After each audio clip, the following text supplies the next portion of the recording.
Welcome to another episode of the Know Better, Do Better series with my girl, Chloe Moore, certified financial planner who specializes in helping people in tech make the most of their finances. I am your girl, Lauryn Williams. And if you've never been to this show before, never fear, because it's going to be awesome. So at the top of every show, we start with what we call trends, taxes, and tea, where we discuss some of the latest trends.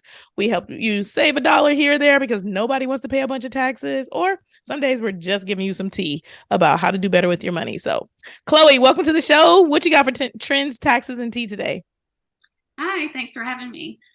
So today I wanted to talk about the great wealth transfer. You've probably heard this term a lot in the news or just as you're reading, but it's basically projected that about $80 trillion or more is going to be transferred to the next generation over the next 2 decades.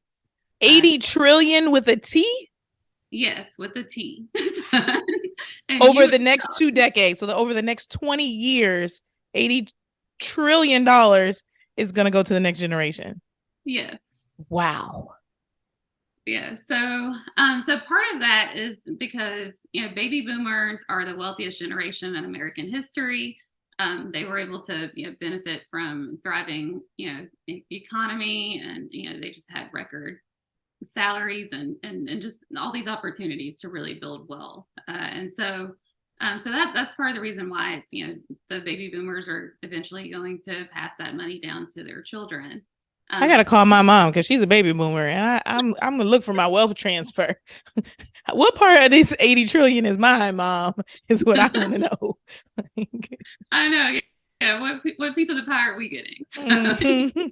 But there are reasons why, of course, like the inheritance might not be as large. So number one is inflation. So as you know, things cost a lot more these days. So a comfortable retirement costs more. So if some of these people in this generation are retired now, they could be spending more, just to keep up. Also, there's long-term care. The cost of that, goes up year to year, and so that could also wipe out an estate. There's a big long-term healthcare event, and your parents' generation or that baby boomer generation needs additional care for just taking care of themselves, medical expenses, things like that. Yeah, one of the things I learned recently is that medical bankruptcy is the largest cause of bankruptcy in the United States. So that is people think, oh, bankruptcy, you must be poor, you must have done something really, really bad with your finances. But it's generally a healthcare event that causes you to max out your insurance and still have a bunch of bills. So I can see when you're talking about long-term care wiping out an estate, it's really expensive to take care of someone above and beyond even what the healthcare costs would cover.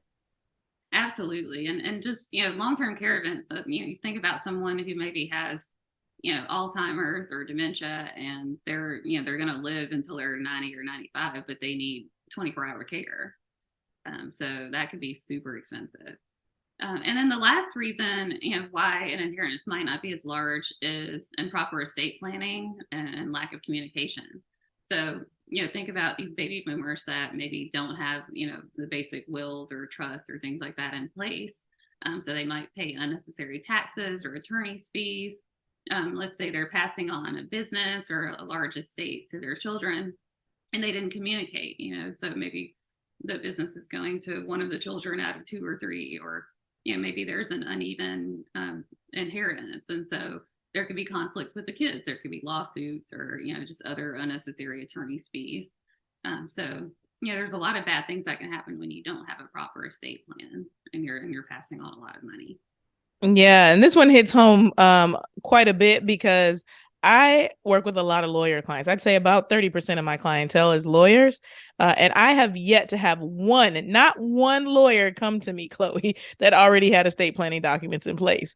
But also on top of that, they may not be estate planning attorneys. They work in all different types of law. And they're like, I'll do my own documents. I'll get to it eventually. They put it on the back burner. It's not their area of expertise. So I can totally see, this older generation not having their documents because us as younger generation, we don't have documents in place. And then it's hard to talk to people about hey, so mom and dad, you might be closer to kicking the bucket than living for another 30 or 40 years. Should we get some documents in place?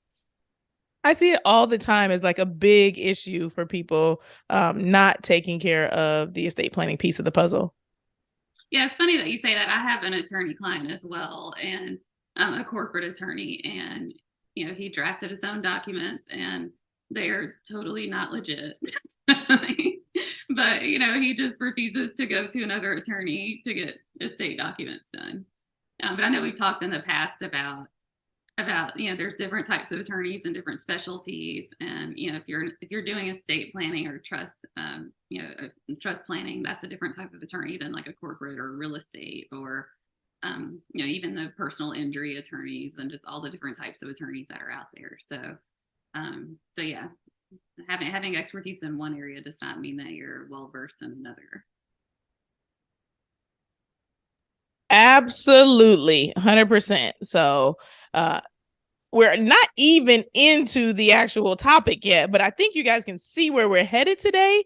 Um, and we've already given you some good tea. Like, do not be the person that people are talking about. Do it a GoFundMe because you don't have proper documents in place. All your money is tied up, or there's no money because your documents didn't get put in place in the right order. So don't be that person, or we're gonna be talking about you, and that's gonna be some real tea. Absolutely. And so a couple of other quick stats before we get into our main topic. So we're talking about transferring wealth. So basically 70% of wealthy families lose their wealth by the next generation. I mean, that number stayed pretty consistent for a while. And then 90% lose their wealth the generation after that. So, a lot of times, there's this big buzzword called generational wealth, which is our topic for today. And people want this wealth that's going to last for generations and generations. But the reality is a very small percentage of wealth actually lasts multiple generations. And it's so sad, so sad because narratives, we know, we talk about it all the time on this show, are the thing that people get all caught up in. Oh, I want passive income. I want to make my money make money. There's all these different sayings, all these different TikToks and quick Instagram reels that are telling people like how to get wealthy quick. But really, there's a lot of distractions that are preventing people from actually being able to build real wealth. And this has become one of those kind of buzzword narratives. Like, I want my family to have generational wealth, but like, what do you actually need to do to create generational wealth? And what does the word even mean? Because I think some people think of generational wealth as one thing, but it's actually maybe a little bit different than how you would describe it. So, Chloe, how would you describe generational wealth in the first place? Yeah, so I think of generational wealth as passing assets from one generation to the next. But I mean, the money really should last for multiple generations if you want to consider it generational wealth.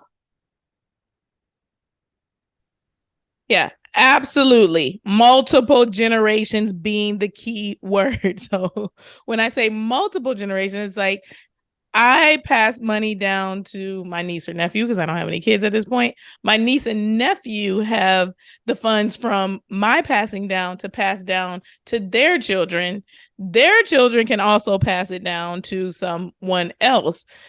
I think a lot of times people get caught up on like just the first generation. Like, I'm gonna take care of my generational wealth is me handing money to my kids or leaving something behind for my children. But also leaving something behind for them doesn't necessarily mean that it's generational wealth. It means you left something behind.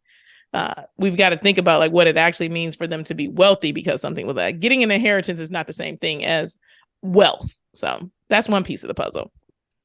Yeah, and when you think about today, the millionaires that we have in the U.S., about 20% of the wealth is inherited, and then only 80% or only 20% is inherited, and then 80% earned it on their own. So there's 80% of people that are first generation millionaires that actually have this opportunity.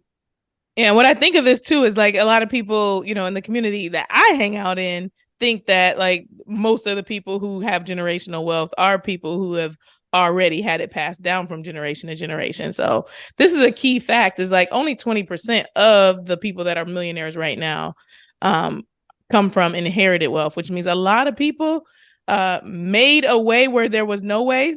So that speaks to you too can be a millionaire. You too can make a way where there is no way. but also, because you made that way out of no way, you might not have come from, like, well, you probably didn't come from generational wealth. That's why you had to make a way out of no way, right? So maybe you're lacking some of the tools to even know like what that means to create generational wealth. It's like I'm doing really well for myself, but I don't really understand that because I don't have an example of that in my life. Yeah, and then something else to think about too. We talked about this big $80 trillion, and Lauren and I don't think we're going to get any of that, but we're going to be the 80% that have to earn it on our own. But a lot of that is attributed to the wealth gap. There's a huge racial wealth gap in our country that we all know and are aware of. But the typical white family has about 8 times more wealth than the typical Black family, and about 5 times more wealth than the typical Hispanic family. So there's a lot more that we have to do, as Black and brown families to really build that wealth in the first generation and make sure that we can pass it down. Absolutely. I think it's really important to be thinking about the idea that you may be the first person to earn in, whatever tax bracket that you're in, and that there is this kind of catch up that might be happening, but also like how can I be financially responsible to make sure that I am being the change that I want to see? So how do we change this statistic? It is by being more responsible with our finances, not harping on, what's happened in the past because we know we're behind. Like, it's no ifs, ands, or buts about it. But how do we change that for the future? And it's like, hey, like, let's buckle down, let's figure this out, and let's go get this money.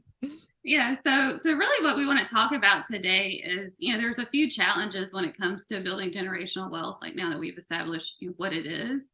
We know that, a lot of people want to achieve this.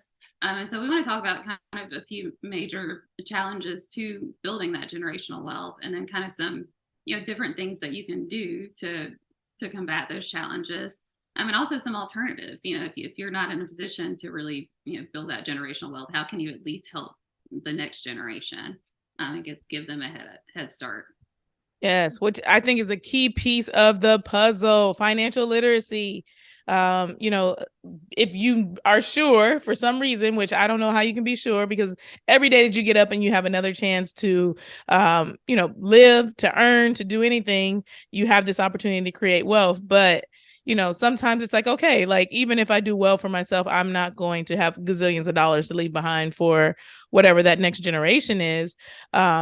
How can I create the literacy that is necessary, the information, give my child the resources, not just the monetary resources, or give that next generation the literacy resources that are necessary to be able to hold on to wealth and to continue to be able to build it. I think that is a very key piece of the puzzle.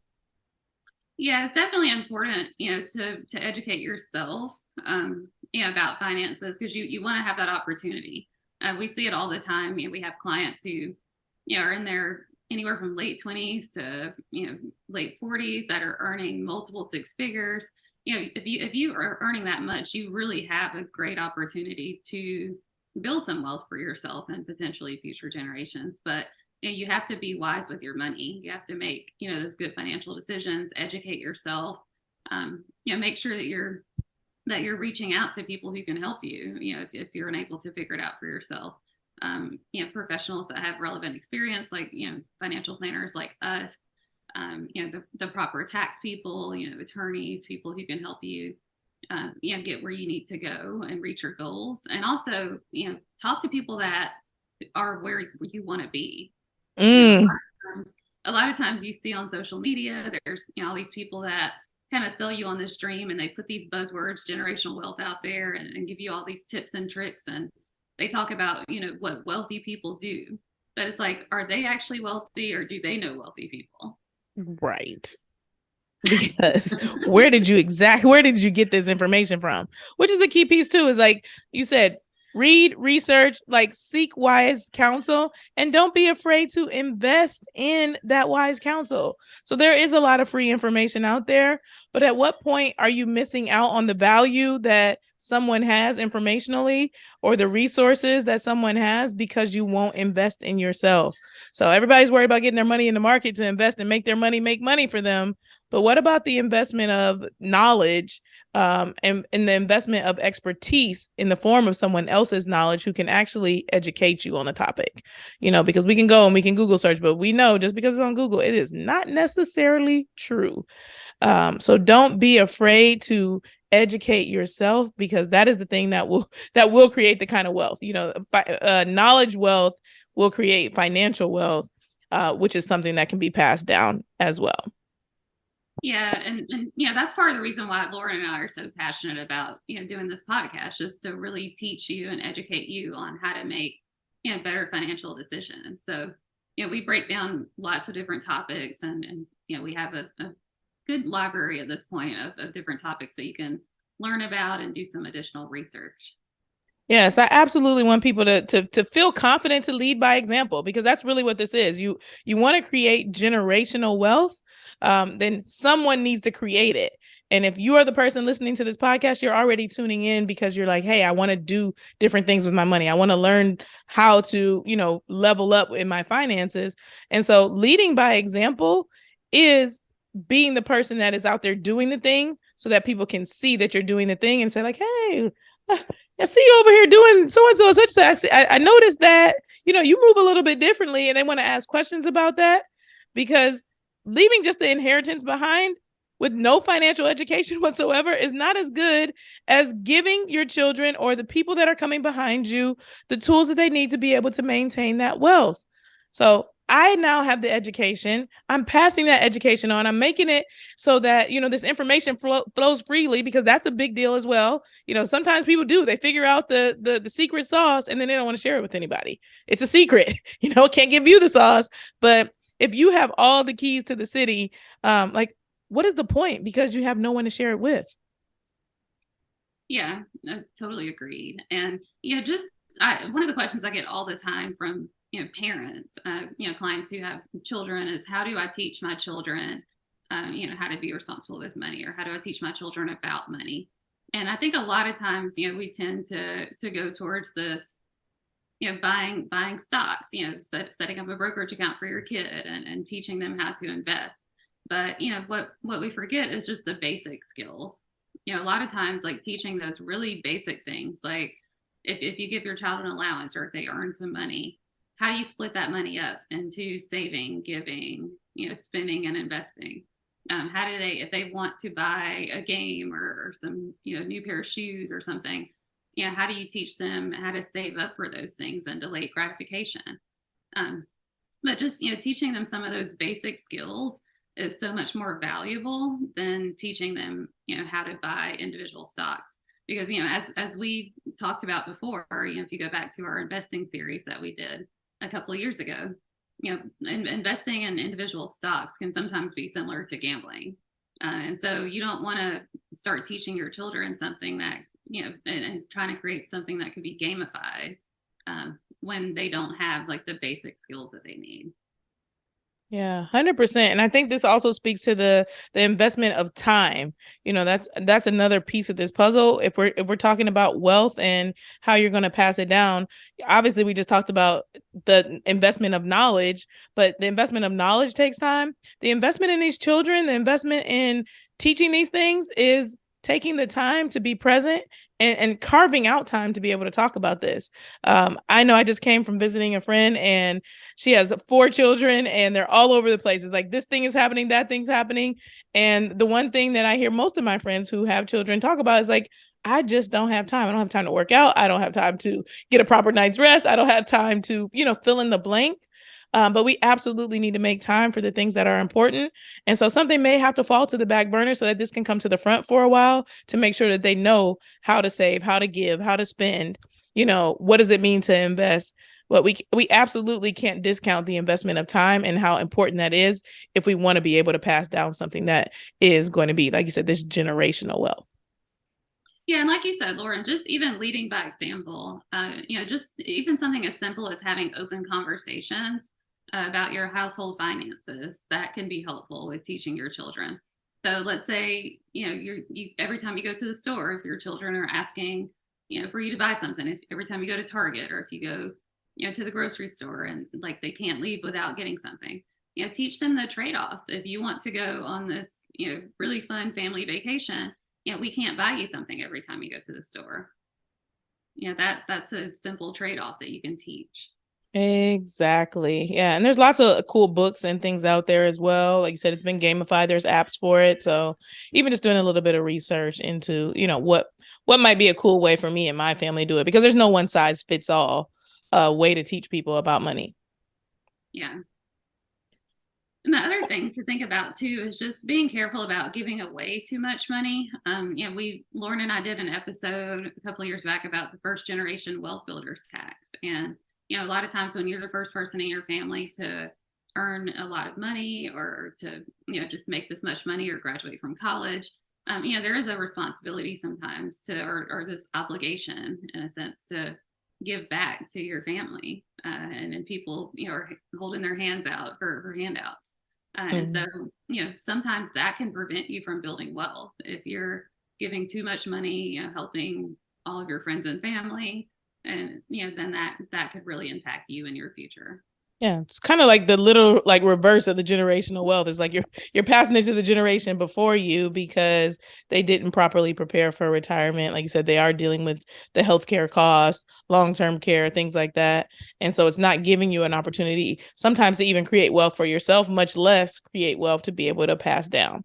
So this is also a key time as we talk about generational wealth to be thinking about talking to your parents to make sure that they are on track for retirement, to start doing damage control so that they don't end up, in your house or, with you supplementing their income because they don't have enough for retirement and they physically can't work anymore or they've been laid off. We're in a very tough time economically right now where people are being laid off left and right. And some of the higher earners who have been there for a long time are being targeted for cost savings. He's like, so now your salary is gone. You can't get hired again easily because you've been in the workforce for so long. There's a lot of things like that come up and you think like, oh, well, I'm not old, I don't have to worry about that. I think, a majority of our listeners are of the millennial generation, which I think they're saying we're like 26 to 42 now ish. But guess what? Those baby boomers are our parents.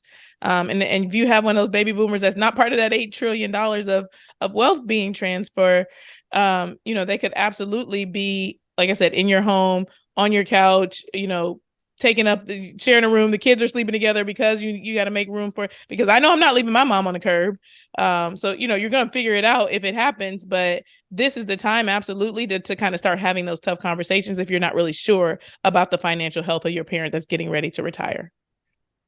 Yeah, because the more you can have those conversations, the better you can plan ahead and see, what workarounds you need to make sure that you're okay as well. So Absolutely. What about wages? I think that's another piece of the puzzle, as we think about like generational wealth is, making sure that you're earning enough. yeah, that's a big thing too. When we think about the wealth gap, I mean, a lot of that can be attributed to the wage gaps, and so that's with women versus men, and also with Black and Brown communities versus white communities. And so if you focus on increasing your income and also importantly making the most of it, that can help you build a wealth. Because I have a lot of clients, that over time their salaries increase significantly. If they're working in tech, they might go to another job where they can easily get $50,000 to $100,000 more in salary, or they start getting equity that's in the multiple six figures, and so their salaries jump up pretty high. But if you're not also taking the time to make sure that you're not increasing your lifestyle significantly, you're also increasing your savings, you're also increasing your investing and making the most of what you have, and not just blowing it, then that really helps you to make sure that you're on that path to building that generational wealth. This is a whole word because increasing income is something that a lot of people talk about. They're just like, I cannot save a penny more, Lauren. Um, but I will go out and I will find more money. The problem is, like you said, when you find more money, what are you going to do with that more money? If you want to find more money so that you can go on more vacations and you already weren't saving enough, therein lies the problem. So making the most of an income increase is a key piece of the puzzle. And I always say automate, automate, automate. Like I said, you'll find that in other episodes. Make it disappear before you can spend it, and it disappear in a good way, in the form of saving it somewhere, automating it to show up in your 401k, automating it to directly to a savings account that's not connected to your savings, not connected to your checking account. Doing those little things to make sure that you are, like you said, this is not just extra money coming in, it's extra money coming in for a purpose. And that purpose is like, it's going directly to that purpose. Yeah. And then, if you are in a job, just make sure that you're doing your research, as you stay in your job and look for promotions, make sure that you are paid what you're supposed to get paid, and what you're worth. If you're going to a new job, if you're interviewing for jobs right now, do your research, understand, what you're supposed to get paid. Not every state, has laws that require jobs to post salaries. And so, if there's no salary posted, a lot of times, it's up to you to negotiate and make sure that you're getting paid what you're worth. So, that's on you as much as possible to try to make sure that you're getting the salary increases and raises that you need to help you reach your financial goals. Yeah, great podcast too. It's called Negotiate Everything, or Negotiate Anything or Everything. I'm not sure. But it's a great one. It's called Kwame is the name of the guy who runs that podcast.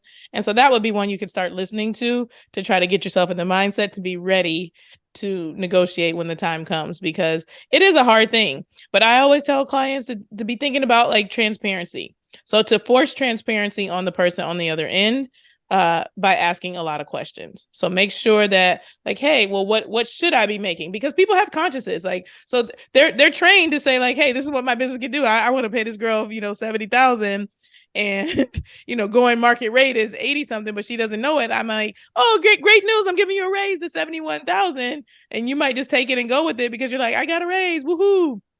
But really, you've not done proper shopping around to know that your market is 80 to 85,000, and also your work is on par to be able to get that. So absolutely, as a small business owner, I know all about cost savings. But when someone says like, hey, is this in your experience a fair market value, I'm not set up to lie. So I'm going to tell the truth at that point, and now I've dug myself a hole. So asking a lot of questions of the person that you are negotiating with will prompt some transparency on their end, or like I said, prompt them to lie, which will also say like, hey, I probably don't want to be working here, because you'll probably find out if it's a lie.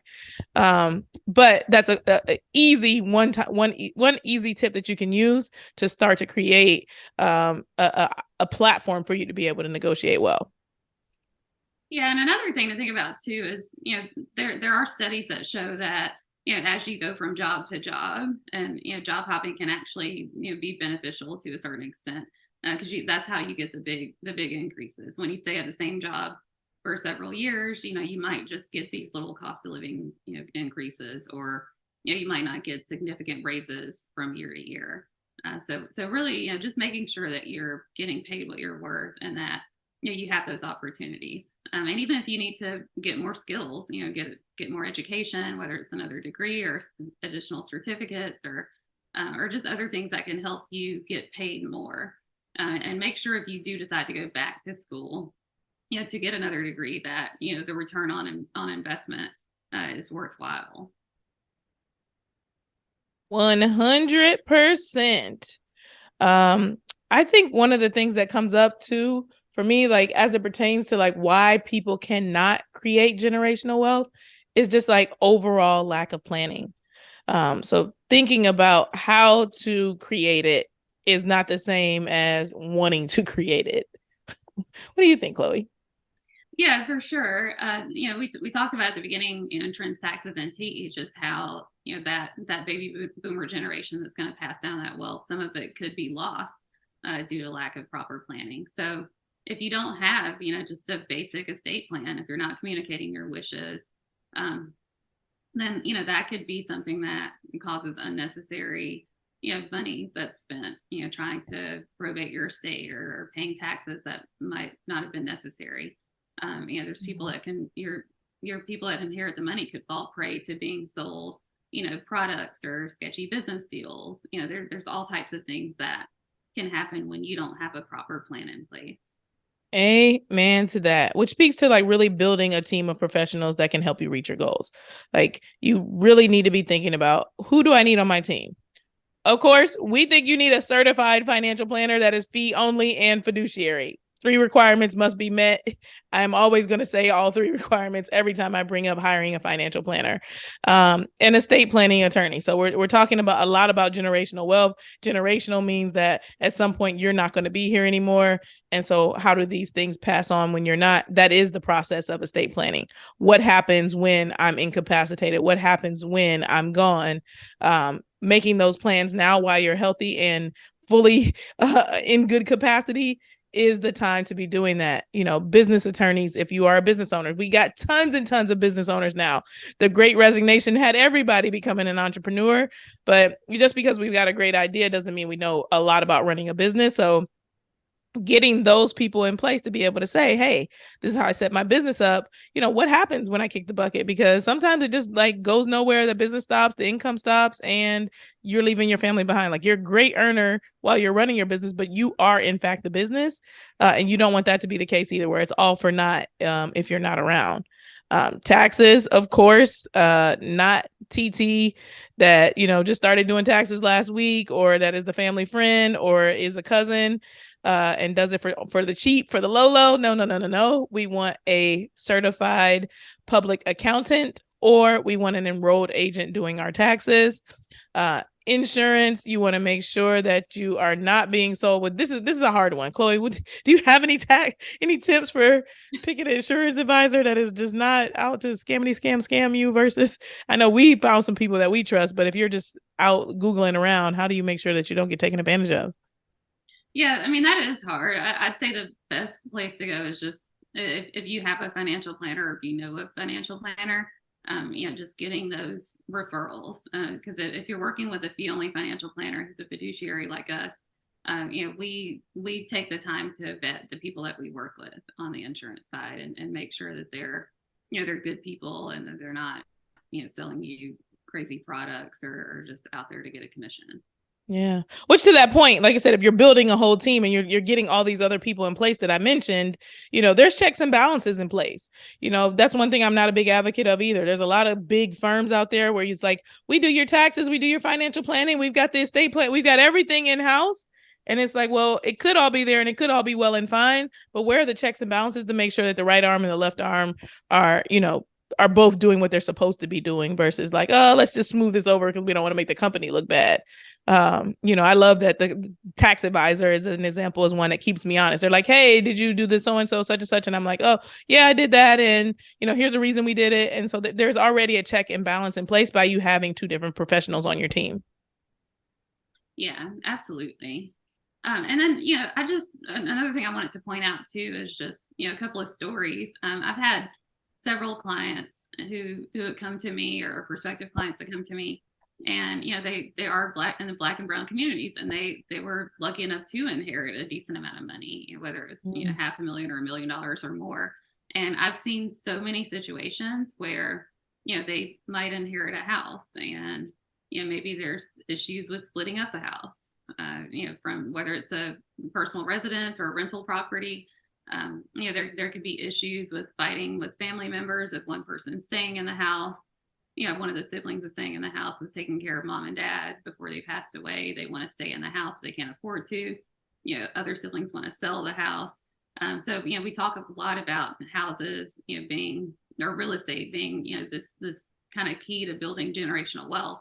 But we don't talk about on the back end all of the crazy stories and bad things that happen when people inherit this real estate and they're trying to split it up. I've also seen situations where people get bad advice. If their parents weren't working with a financial planner and they're out trying to find someone, they might get in the hands of the wrong person. Mm-hmm. And someone could give them bad advice. They could cash out a retirement account, and then automatically 30, 40, 50% of that money is gone to taxes. They can make other bad decisions that maybe could cause them to inherit less money because of additional taxes that were paid. So so there's a lot of crazy things that can happen when you don't have that financial literacy and when you don't have the planning in place. Amen. Hallelujah. And I really love the point you hit on about the real estate piece of the puzzle because, like I said, it's super popular among my clients. It's super popular among my friend group.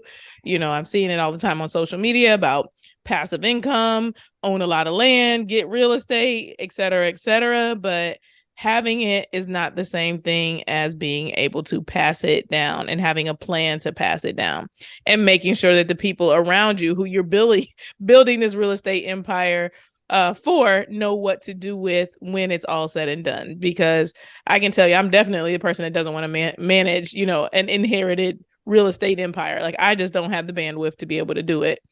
So if you leave it to me and my 5 sisters, it's gonna be a problem because somebody's gonna want to keep it. I'm gonna want to sell, and you need to have specific as the person. Let's say my mama, speaking into existence, she's got a lot of real estate that I don't even know about that I'm gonna inherit, and so she's gonna pass all of this down. She has to be able to say, "Hey, you guys need to keep this," or Lauryn, here's one house for you, other sister for you, and so on and so forth. If you don't tell your money where to go, they say you'll always be wondering where it went. It's the exact same thing for generational wealth and passing things down. And like, if you are not clear about what your wishes are, other people's wishes get entangled in that. And they may not, just like I said, they don't have the literacy, they don't have the desire. It's just not clear, which is why we should be talking about money with the people we care about all the time. Yeah. Yeah, and another story that just popped up too. I had a client in my previous firm, and they had a pretty large business. I mean, they had locations all over Atlanta, and they were kind of grooming one of the children to take over the business, and it was a very successful business. And basically, dad passes away, and immediately the child that was groomed to take the business over sells it. And so, now like every time I go and see all the locations that used to be owned by this client, that are named something else, I think about all the work that he put into building this business and trying to, have the children take over the business, and they just wanted the money at the end of the day.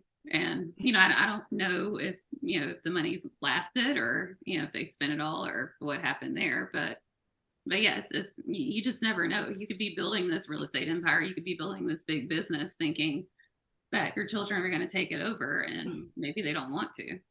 Yeah, that is a key piece of the puzzle. What else should we be thinking about, Chloe? Like, I feel like we've kind of covered generational wealth. I hope that people are finding this one helpful because this is something, like I said, it's kind of a one that tugs on our heartstrings because we hear it all the time, but people are not necessarily really tuned into what actions need to be taken in order to be serious about doing this thing. Yeah, so I think something else we could talk about is just like alternatives. So to generational wealth, because of course, not everyone is going to be in the position to have the opportunity to have that generational wealth they can pass down. But there are things that you can do to help the next generation get a head start without passing on this big inheritance. And so we've already talked about one, which is the financial literacy and education piece. As much as you can pass on that financial education to your children and teach them, the proper ways to, spend, save, give, invest, then, they'll be in a position as they get good jobs and as they get, educated, and then they can start to maybe be that first generation to build that generational wealth. Another thing is just, even being able to, if you're in a position to pay for all of or part of your child's education. We talk all the time about student loan debt, and I mean, Lauren, more than anyone, how much of a burden that can be, and how much that sets you back if you graduate from college with student loan debt versus people who have no debt when they graduate. So, just even being able to help your children there, that can give them a huge head start to building, that wealth for themselves. And then another thing is just, helping your child purchase their first home or start a business. Of course, you want to have proper planning in place, make sure that you're taking care of, first, and you're not sacrificing your retirement to help them do these things. But if you are in a position, to be able to help them have some money towards the down payment, or towards starting something, that they could build on. That's a great way to also give them a leg up.